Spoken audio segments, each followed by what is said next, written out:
بسم اللہ الرحمن الرحیم۔ حضور فرماتے ہیں مجتمع قوم فی بیت من بیوت اللہ یتلون کتاب اللہ ویتدارسونہ بینہم الا نزلت علیہم السکینہ وحفتہم الملائکہ وذکرہم اللہ فی من عندہ۔ جب بھی کبھی کسی گھر میں مسلمان جمع ہوتے ہیں کائے کے لیے؟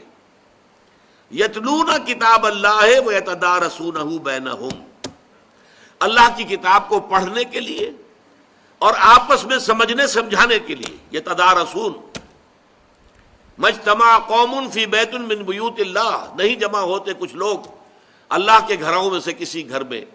تو ایک تو مطلب یہ لیا گیا کہ مساجد مراد ہے، مسجد میں جب بھی مسلمان جمع ہوں اور وہ قرآن پڑھیں اور ایک دوسرے کو سمجھیں اور سمجھائیں۔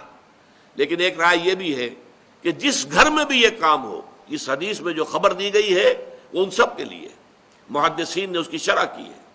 مجتمع قوم فی بیت من بیوت اللہ یتلون کتاب اللہ ویتدارسونہ بینہم الا نزلت علیہم السکینۃ وحفتہم الملائکۃ وذکرہم اللہ فی من عندہ، مگر یہ کہ ان پر سکینت نازل ہوتی ہے اللہ کی طرف سے، اور اللہ کی رحمت انہیں ڈھانپ لیتی ہے، اور فرشتے ان کے گرد گھیرا ڈال لیتے ہیں، اور اللہ تعالیٰ ان کا ذکر کرتا ہے ملائکہ مقربین کی محفل میں۔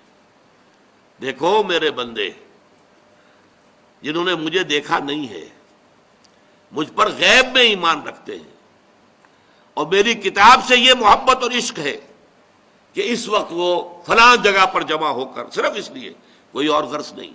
آپ سوچئے آپ کے یہاں آنے کی کوئی اور غرض ہے؟ کیا یہ کوئی کسی پولیٹیکل پارٹی کا جلسہ ہے؟ کیا یہ کسی الیکشن کی تمہید ہے؟ کیا کسی اور اعتبار سے کسی فرقے واریت کی بات ہے؟ کسی فرقے کو کنڈم کرنا مقصود ہے، یا کسی خاص فرقے کی طرف دعوت دینا مقصود؟ قطعاً نہیں۔ ایک ہی مقصد، اللہ کی کتاب کو سمجھیں۔